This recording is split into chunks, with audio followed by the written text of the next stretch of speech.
నమస్తే. ప్రశ్న ఒక ప్రశ్న వల్ల ప్రశ్నిస్తే కొందరికి నిద్ర పట్టదు. వాస్తవంగా ప్రశ్న ఇచ్చినప్పుడు దానికి సమాధానం చెప్పాలి, కౌంటర్ ఇవ్వాలి. కానీ కొందరి దగ్గర అది ఉండదు.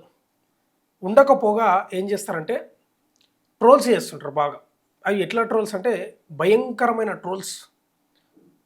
అసలు వాళ్ళ ఇంట్లో కూడా ఆడబిడ్డలు ఉంటారు అనేది మర్చిపోయి కూడా ట్రోల్స్ చేస్తారు. అంత భీకరంగా ట్రోల్స్ చేస్తారు.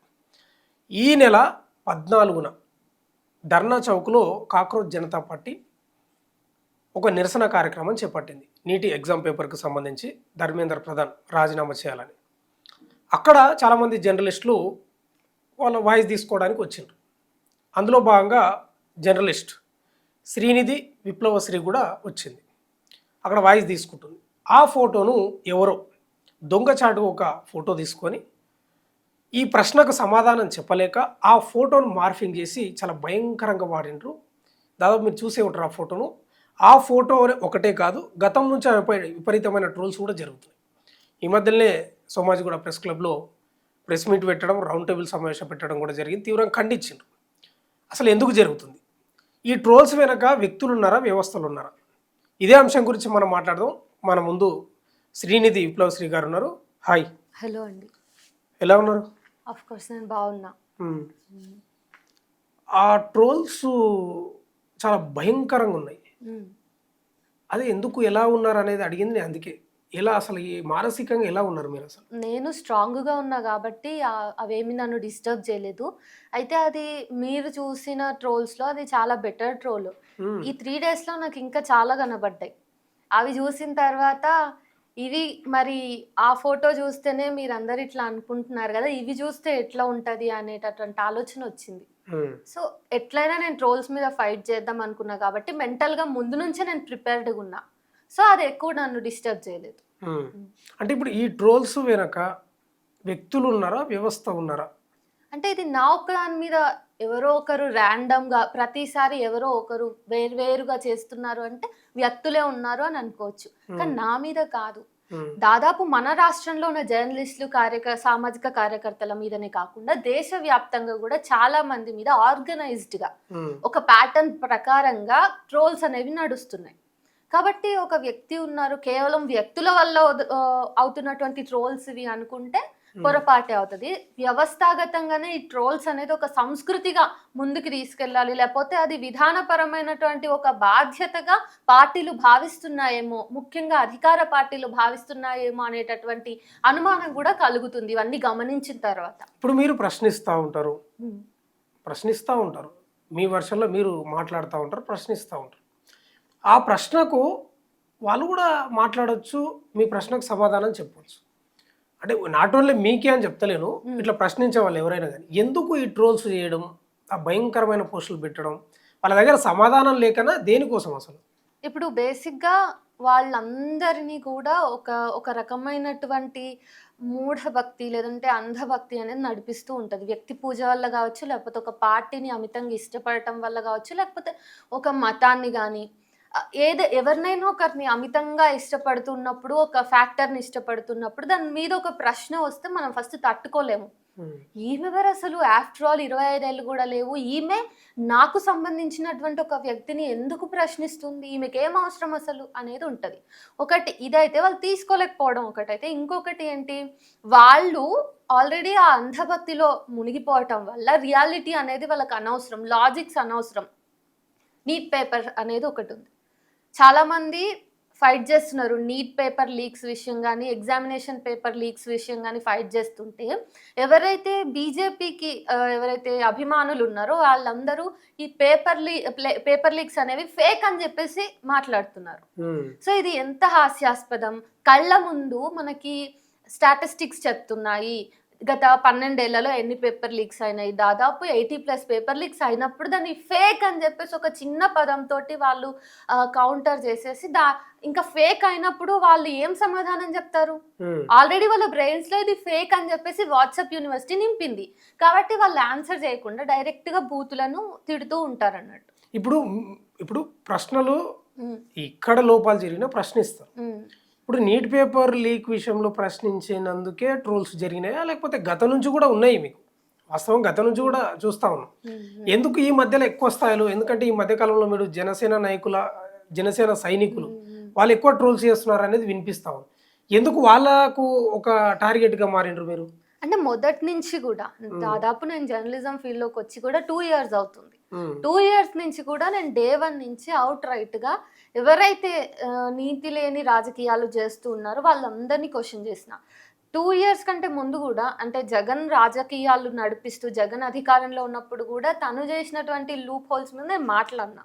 అయితే నేను జగన్ చివరి అంకంలో ఉన్నప్పుడు నేను ఫీల్డ్లోకి వచ్చిన అతని మీద చేసినప్పటికీ కూడా జనాలకు అవేవి గుర్తులేవు. వెంటనే అధికారం మారటం, కూటమి ప్రభుత్వం ఏర్పడటం, అటు బీజేపీ కంటిన్యూ అవ్వటం, ఇవన్నిటి వల్ల ఏమైందంటే సో ఈ అమ్మాయి కేవలం జనసేనని బీజేపీని టార్గెట్ చేస్తుంది.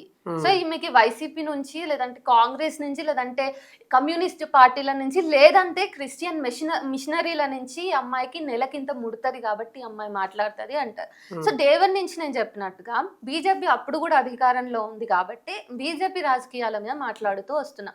బీజేపీ ఫెయిల్యూర్స్ మీద నేను మాట్లాడుతూ వస్తున్నా. 2 టర్మ్స్లో బీజేపీ ఎక్కడెక్కడ ఫెయిల్ అయింది అనేవి మాట్లాడుతూ వస్తున్నా. ఇక జనసేన విషయానికి వస్తే పవన్ కళ్యాణ్ మీ అందరికీ తెలిసిందే, ఈ రోజు ఒక మాట రేపు ఒక మాట.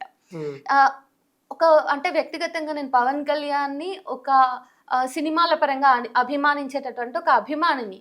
సో నా అభిమాన నటుడు ఈ రకంగా ప్రతిసారి ఇట్లా షేడ్స్ మారుస్తూ ఉంటే సినిమాల్లో పాత్రలు మార్చినట్టుగా రోజుకొక పాత్రను వేసుకొని తిరుగుతుంటే సిద్ధాంతాలు, అది కూడా సిద్ధాంతం అంటే మనిషికి ఒక సిద్ధాంతం జీవితాంతం ఉంటది.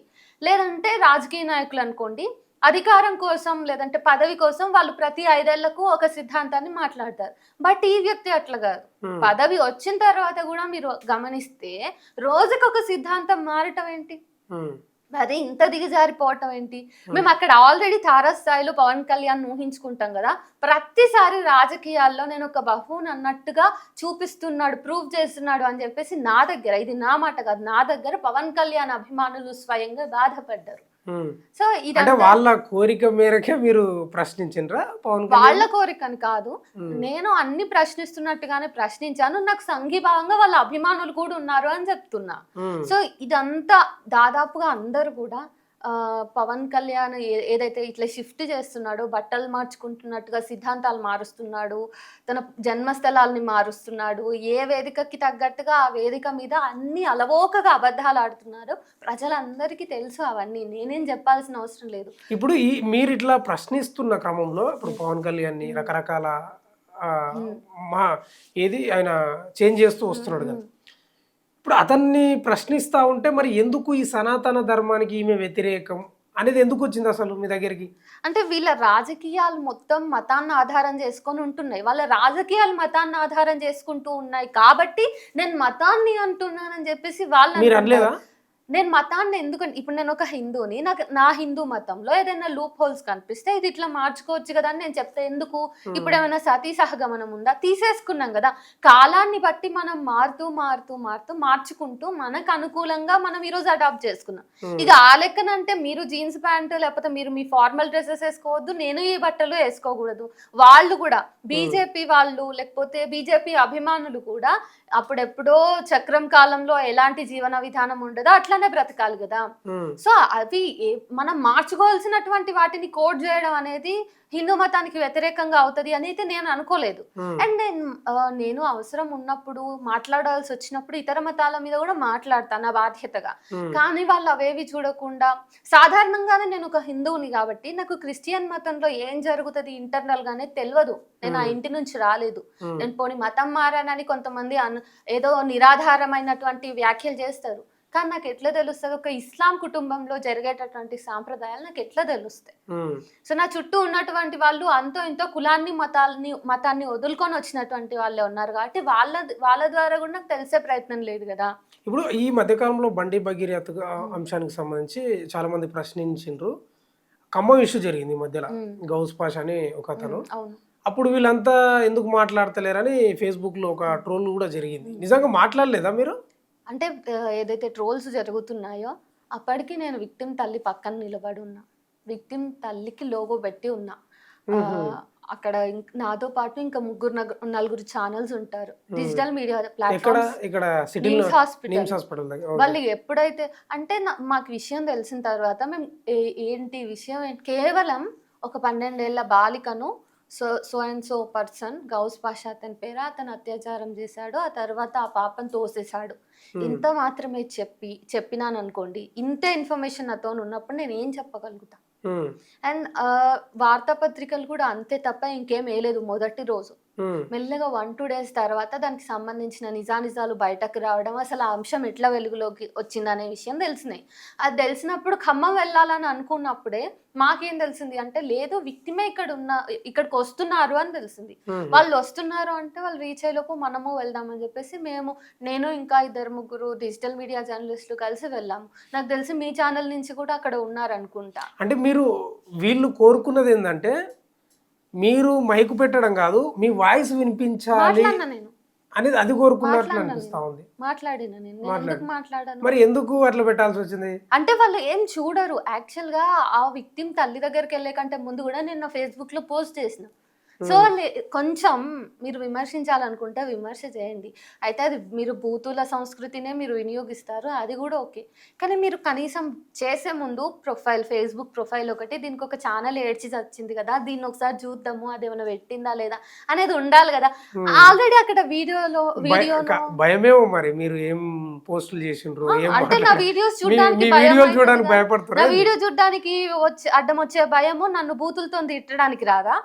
అది ఎక్కడి భయం కాదు వాళ్ళది. జస్ట్ ఏంటంటే దీన్ని ఏదో ఒకటి అనాలి, రోజు దీన్ని అంటూనే ఉండాలి, రాళ్ళు ఇగ్గాలి.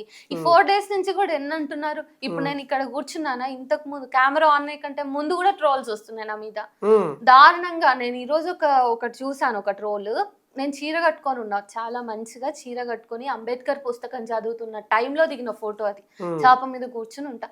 అయితే ఆ ఫోటో మీద గతంలో కూడా ట్రోల్స్ వచ్చినాయి. బట్ నేను ఈ రోజు ఏం చూసానంటే ఇంత పెద్ద వంకాయని ఒళ్ళో పెట్టుకున్నా, నేను చీర ఉంది కదా కింద నాకు ప్యాంట్ అంటే కింద ఉన్న చీరని మొత్తం ఎరేస్ చేసి అక్కడ చిన్న షార్ట్ ని వాళ్ళు పెట్టిండ్రు అనమాట. సో చూడండి ఇంత నీచమైన సంస్కృతి ఎందుకు వస్తుంది వాళ్ళకి, ఎవరి ఆలోచనలో లోపం ఉంది, ఎవరిది తప్పు ఇక్కడ. నేను ఏమంటున్నా అంటే ఇప్పుడు ఈ ట్రోల్స్ వెనుక సమ్ పర్సన్స్ ఎవరన్నా వెనుక ఉండి నడిపిస్తున్నారా, రాజకీయ పార్టీలు ఉన్నాయా, అసలు ఈ తెలవాలి మనకు అసలు. అయితే ఐటీ సెల్స్ అనేవి అన్ని పార్టీస్కి ఉంటాయి. అయితే వాళ్ళు ఐటీ సెల్ ఉన్నప్పుడు వాళ్ళ నాయకుల్ని పొగుడుకోవచ్చు, వాళ్ళ బర్త్డేస్ ఉంటే విష్ చేసుకోవచ్చు, వాళ్ళ సంక్షేమ పథకాలని ప్రమోట్ చేసుకోవచ్చు పబ్లిక్ ఇంట్రెస్ట్ తోటి. కానీ వాళ్ళు ఏం చేస్తున్నారు, డైరెక్ట్ గా అఫీషియల్ పేజెస్ నుంచి అయితే దాడులు జరగవు కాబట్టి మనం ఇప్పుడు వెంటనే వీళ్ళే చేస్తున్నారు అని మనం చెప్పలేము. అఫీషియల్ పేజెస్ నుంచి అయితే చెప్పొచ్చు. కానీ ఐటీ సెల్ లో కూడా వింగ్స్ ఉంటాయి. ఇప్పుడు ఒక్కొక్క ఎమ్మెల్యేకి ఒక ఆఫీస్ ఉంటుంది వాళ్ళ పరిధిలో. అట్లా నేను ఒకసారి ఒక బీజేపీకి సంబంధించిన ఒక నేత ఐటీ సెల్ ఆఫీస్ ని విజిట్ చేసిన నేను అప్పట్లో. ఇంకా అప్పుడు నేను జర్నలిస్ట్ కాదు. సో నేను అక్కడ ఎట్లా నడుస్తుంది అనేది చూసాను నేను. ఇదే నిరంతరం దాడి. వాళ్ళకి ఫేక్ అకౌంట్స్ ఉంటాయి, ప్రొఫైల్ పిక్చర్ ఉండదు, లేకంటే ప్రొఫైల్ పిక్చర్ లో దేవుళ్ళ ఫోటోలు, లేకపోతే వాళ్ళు విమర్శించే మతానికి సంబంధించి. అది కూడా వాస్తవమే, దేవుళ్ళ ఫోటోలు పెట్టి వాళ్ళు ట్రోల్ చేస్తున్నారంటే మరి బూతులు. అసలు వాళ్ళు ఎప్పుడు అంటారు కదా నేను హిందూ మత వ్యతిరేకిని అని, హిందువుల మీద పడేడుస్తా అని. కానీ నేను హిందూ దేవుళ్ళను నేను ఎప్పుడు కూడా ఆ రకంగా ఊహించుకోను. ఏ రకంగా ఊహించుకోను, హిందూ మతం తోటి నాకు ప్రమాదం ఉంది అని నేను ఎప్పుడు ఊహించుకోలేదు. హిందూ దేవుళ్ళ మీద నాకు ఎలాంటి గర్జ్ లేదు, ఎలాంటి నెగిటివిటీ లేదు. ఎందుకంటే మనుషులు చేస్తున్నటువంటి తప్పు, రాజకీయంగా దేవుళ్ళను మతాన్ని వాడుకుంటున్నది బీజేపీ లాంటి పార్టీలు అయితే నాకు దేవుళ్ళ మీద ఎందుకు కోపం ఉంటది? సో ఇది ఎవరు ఆలోచించారు? పార్టీ నుంచి ప్రతిసారి మతాన్ని అడ్డం పెట్టుకునే వాళ్ళందరూ కూడా వాళ్ళ ప్రొఫైల్స్ లో దేవుళ్ళ ఫోటోలు పెట్టుకొని ఆడవాళ్ళ మీద ముఖ్యంగా బూతుల దాడి చేస్తారు. మీరు దేవుళ్ళ గురించి మాట్లాడుతూ ఉన్నారు అద్భుతంగా.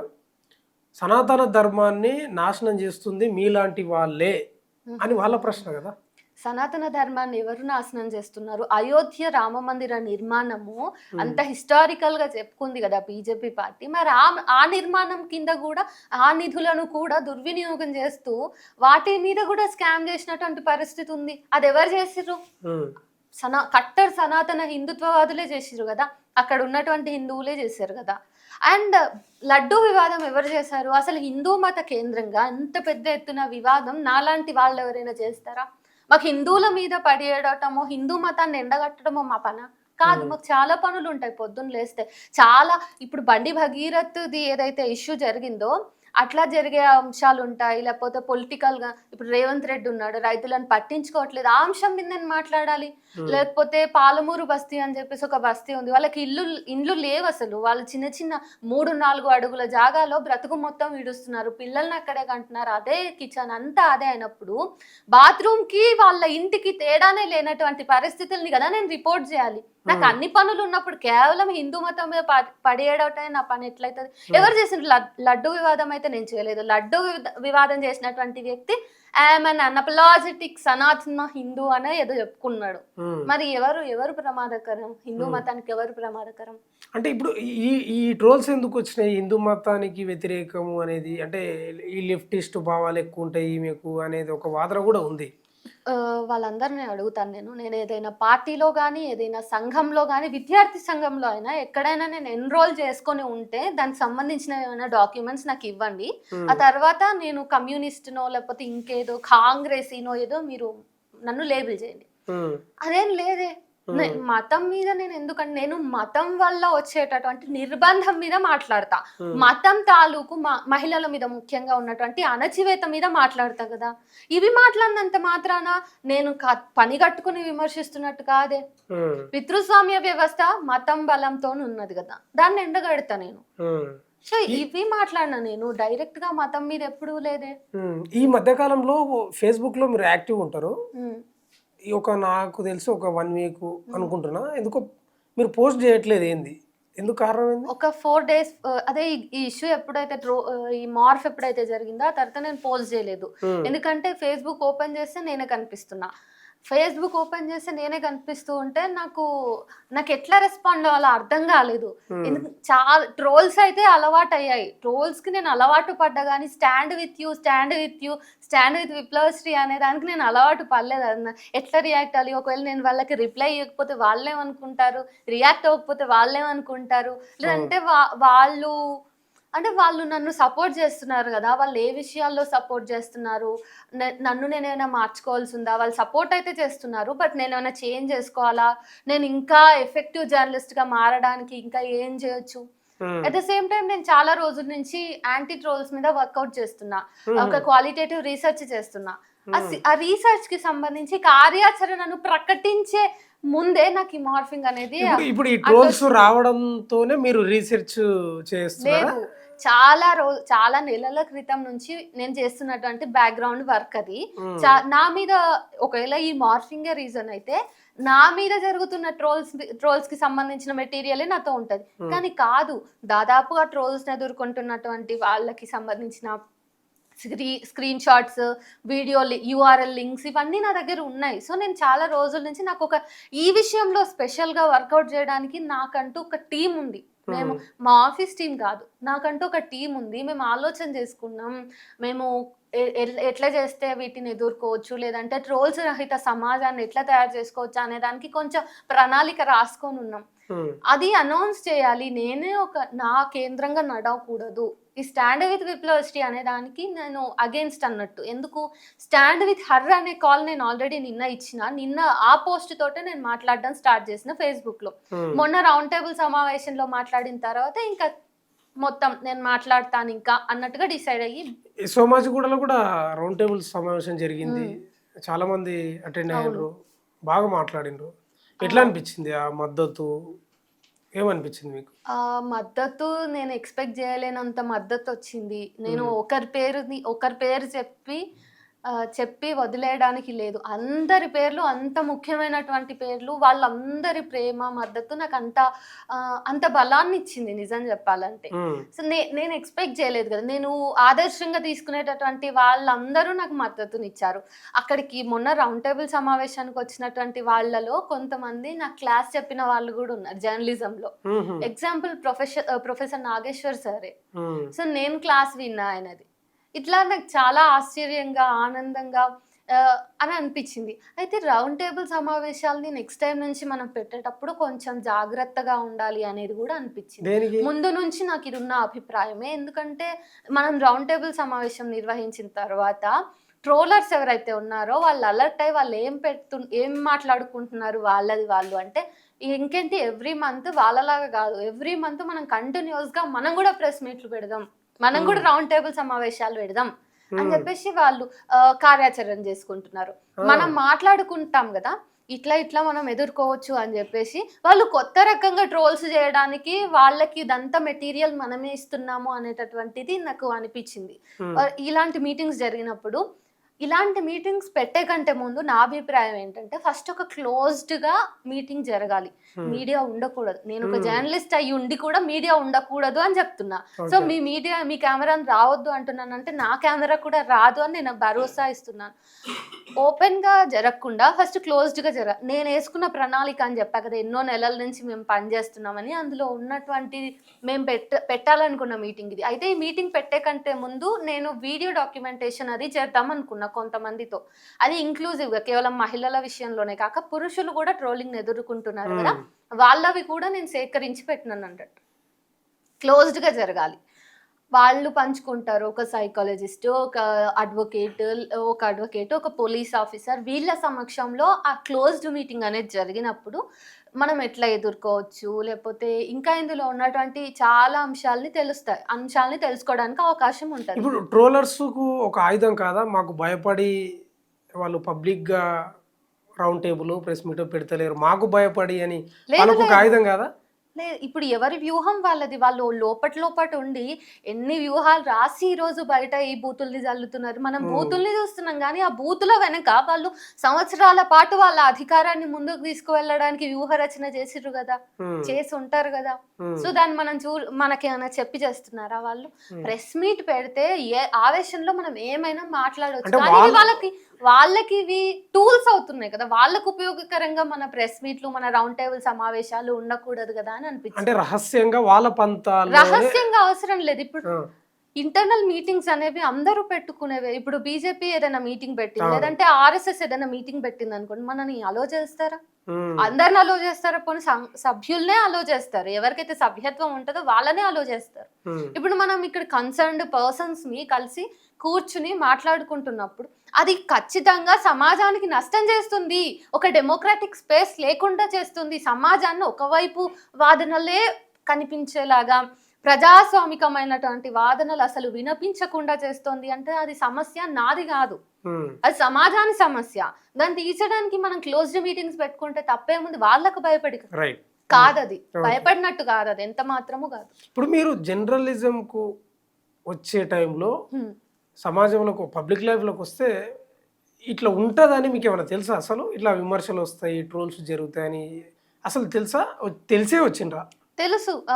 ఎందుకంటే నేను జర్నలిజంలోకి వచ్చే కంటే ముందు నేను ఒక పోయెట్గా నా పోయట్రీ ప్రతిసారి మహిళల మీద జరుగుతున్న అఘాయిత్యాల మీద కావచ్చు, లేకపోతే రాజకీయంగా నేను చూస్తున్నటువంటి ఇంజస్టిస్ మీద, కులం మీద, మతం మీద సెన్సిటివ్ అంశాలు మానవ మనుగడకు ఎక్కడైతే ఆటంకం కలుగుతాయో అట్లాంటి అంశాల మీద నేను పోయట్రీ రాస్తుండే కాబట్టి ఆ కవితలకు కూడా నేను ఎదుర్కొనేదాన్ని ఇలాంటి ట్రోలింగ్స్. అయితే ఇంత తారాస్థాయిలో కాకుండా అది కొంచెం బూతుల దగ్గర ఆగేది.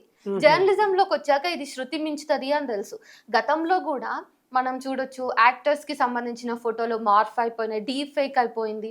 ఇప్పుడు ఇది కూడా మార్ఫింగ్ ఏం కాదు, సింపుల్ గా మార్ఫ్ అని అంటున్నాం కానీ ఇదంతా కూడా డీప్ ఫేక్ అన్నట్టు. కొంతమంది యాక్టర్స్ బట్టలు మొత్తం విప్పేసినట్టుగా వీడియోస్, ఫొటోస్ మార్ఫ్ చేసి ఉన్నాయి కదా. పబ్లిక్ లైఫ్లోకి వచ్చినాక ఇవన్నీ ఉంటాయని తెలుసు. అయితే ఇవన్నీ మన దగ్గరే ఆగిపోవాలి, కంటిన్యూ అవ్వకూడదు. ఇప్పుడు నేనైతే నాకు ఇవేమీ సమస్య కాదు, కానీ వేరే అమ్మాయిలకి ఇదంతా సమస్య అవ్వచ్చు. వాళ్ళు ఒక కన్జర్వేటివ్, సేమ్ ఇదే కన్జర్వేటివ్ మతాలు, ఏ మతం నుంచి వచ్చినా కన్జర్వేటివ్ ఆలోచనలు ఉన్న కుటుంబం నుంచి వచ్చారనుకోండి, ఆ అమ్మాయిలకు ఇబ్బంది అవుతుంది. సో ఆ ఇంట్లో వాళ్ళు ఏమంటారు, అవసరం లేదు అని ముందే ఆంక్షలు పెడతారు. ఇప్పుడు నేను జర్నలిజం చదువుతున్నా కదా ఉస్మానియా యూనివర్సిటీలో, మా క్లాస్ లో అందరూ కూడా కెమెరా ముందు అపియర్ అవడానికి ఇష్టపడరు. వాళ్ళు బ్యాక్ కెమెరా వర్క్స్ ఏమైనా ఉంటే చేయాలి అన్నట్టుగా ఉంటారు. అమ్మాయిలు కూడా సినిమాటోగ్రఫీ నేర్చుకుంటున్నారు, నాకు తెలిసిన వాళ్ళు చాలా మంది. ఎందుకు కెమెరాలో వన్స్ అపియర్ అయితే మన లైఫ్ మొత్తం పబ్లిక్ అయిపోతది. మన మీద ఎప్పుడు ఇలాంటివి ట్రోలింగ్స్ జరుగుతానే ఉంటాయి అనేది వాళ్ళ భయం. అండ్ ఇక్కడ ఎవరైతే ఈ కామెంట్స్ చేస్తున్న వాళ్ళు మాక్సిమం పురుషులే ఉంటున్నారు, మహిళలు చాలా తక్కువ. ఓకే. వీళ్ళందరికీ ఫ్యామిలీస్ ఉంటాయి కదా, వీళ్ళు మన ఫ్యామిలీస్ గురించి ఆలోచించరు కానీ వాళ్ళ ఫ్యామిలీస్ గురించి ఆలోచిస్తారు. కాబట్టి వాళ్ళ ఆడపిల్లల్ని ఫీల్డ్ ఆఫ్ జర్నలిజంలోకి లేకపోతే ఇట్లా పబ్లిక్ స్పేస్ లోకి రానియరు అన్నట్టు. సో వాళ్ళే ఆపుతారు. ఎందుకు? వాడి మెంటాలిటీ ఏంటో వాడికి తెలుసు. సో వీళ్ళ పాప బయటికి వస్తే వేరే మగాడు కూడా ఇట్లనే కామెంట్ పెడతాడు, ఇట్లనే మార్క్ చేస్తాడు అనేసి వానికి తెలుసు. కాబట్టి వాడిలాంటి mindset, rapist mindset ఉన్న, పర్వర్ట్ మైండ్ సెట్ ఉన్న వాళ్ళ నుంచి వాళ్ళ పిల్లల్ని వాళ్ళ భార్యని కాపాడుకోవడానికే వాడు ఇంట్లోనే ఉంచుతాడు అన్నట్టు. ఇప్పుడు మీరు ఫ్యామిలీ అన్నారు కాబట్టి ఒకటి గుర్తొస్తా ఉంది నాకు. ఇప్పుడు మీ ఫ్యామిలీ ఏమైనా ఇబ్బంది పడతా ఉందా ఈ ట్రోల్స్కి సంబంధించి? ఆ ఫోటోలు చూసినప్పుడు మీ కుటుంబ సభ్యులు మీకు ఏం చెప్తా ఉన్నారు? ఎందుకు మనకు అవసరమో అట్లా ఏమైనా చెప్తున్నారా, లేకపోతే ఎట్లా వాళ్ళ ఫీలింగ్ ఏందా మీ కుటుంబ సభ్యులది? 2 years బ్యాక్ నేను డే వన్లో నేను జర్నలిజంలోకి వచ్చిన డే 1 నుంచే నాకు ట్రోల్ స్టార్ట్ అయినాయి అన్న కదా.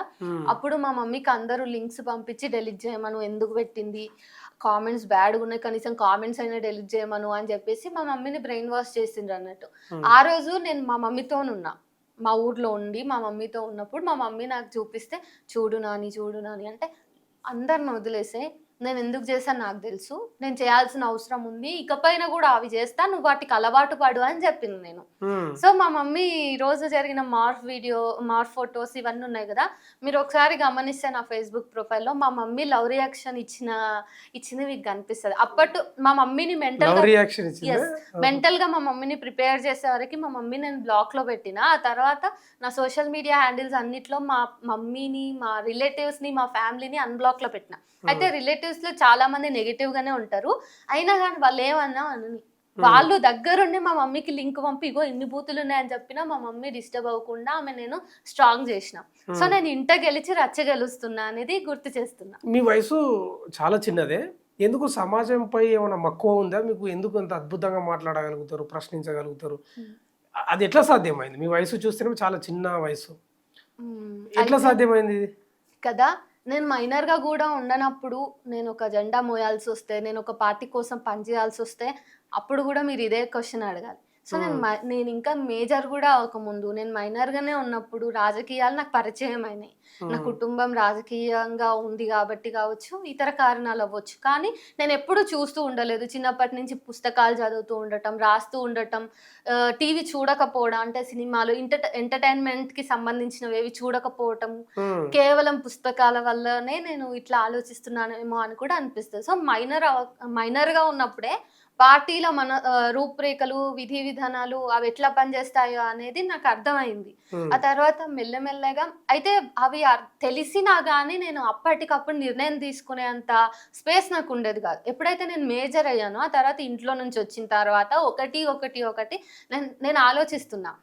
నాకు నేనుగా తెలుసుకోవడం, లేకపోతే సర్కిల్ బిల్డ్ అవ్వడం, పుస్తకాలు ఇంకా ఎలాంటి పుస్తకాలు చదవటం అవసరం అనేది సార్ట్ అవుట్ చేసుకోవడం, ఇవన్నీ అట్లా ఎవరి వీడియోస్ చూడాలి, సమాజంలో మనము మంచిగా ఉండాలి, లేకపోతే ఈ ప్రజాస్వామికమైనటువంటి పరిస్థితుల్ని ఎందుకు మనం తీసుకురావాలి అనేవి నాకు చెప్పాలంటే నేను ఖచ్చితంగా చాలా రీసెర్చ్ చేయాల్సి ఉంటుంది.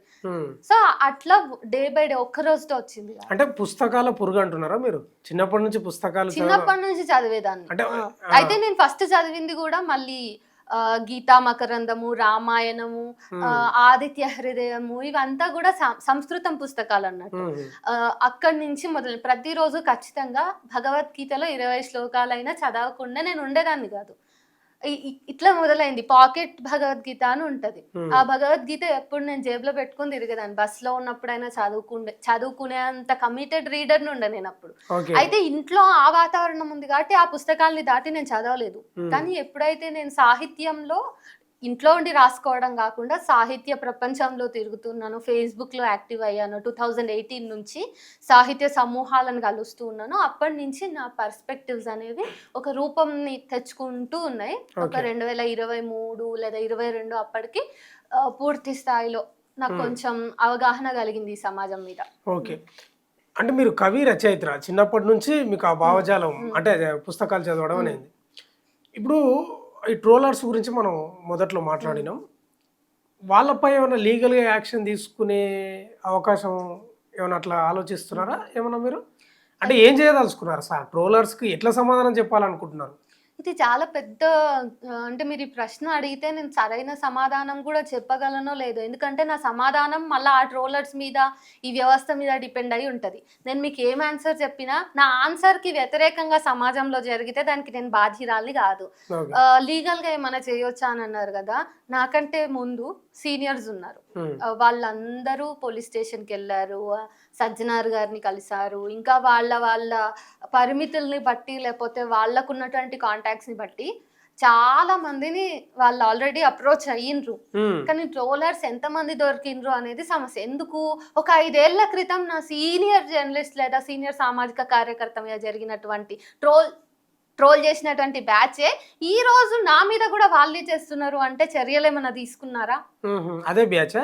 అద్దె పేర్లు, బ్యాచ్ కూడా కాదు, అద్దె పేర్లు. ఇప్పుడు వాళ్ళు కూడా ఆర్గనైజ్డ్ గా ఎట్లా చేస్తారు అంటే, ఒక వ్యక్తి ఉన్నాడు, ఈ వ్యక్తి నన్ను ట్రోల్ చేస్తున్నాడు అని మనం నోట్ చేసుకుంటాం కదా. ఆ వ్యక్తి ఒక్కడు దొరికితే తర్వాత ఇంకొక 10 మంది ట్రోలర్స్ ని మనం ఈజీగా పట్టుకోవచ్చు. అంత కమిటెడ్ గా వాళ్ళు అంత యూనిటీతో ఉంటారు అన్నట్టు. సో అట్లా. ఇప్పుడు ఏంటి, ఇప్పుడు సమాజంలో మీ పాత్ర ఏంది? సమాజానికి మీరు ఎలా ఉపయోగపడాలని అనుకుంటున్నారు మీరు? ఇప్పుడు సమాజంలో పార్టీల పరంగా కాకుండా ప్రజల పరంగా ఉండడమే నా లక్ష్యం. ప్రజా జీవితమే జర్నలిజంలో ఉండడం కూడా ప్రజా జీవితంలో భాగంగా నేను చూస్తా.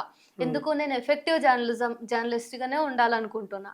నేను ఏం చేసినా కానీ దానికి రిజల్ట్స్ ఉండేలాగా. నేను ప్రజా సమస్యల వైపు ఉండడం కావచ్చు, ప్రభుత్వాలు చేసేటటువంటి ఏదైతే ప్రభుత్వాల విధానాల లోపం ఉంటుందో అది అందరూ జర్నలిస్టులు చెప్పకపోవచ్చు. ఇప్పుడు మీడియాకి ప్రెస్ ఫ్రీడమ్ని చూసుకుంటే భారతదేశం ఏ స్థాయిలో ఉందో మీ అందరికీ తెలుసు.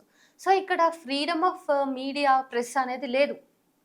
ఈ నేపథ్యంలో ఎవరైతే నిజాలు చెప్తున్నారో, ముఖేష్ చంద్రకర్ని రీసెంట్ గానే చంపేసుకున్నాం, లాస్ట్ ఇయర్ అతను చంపేశారు.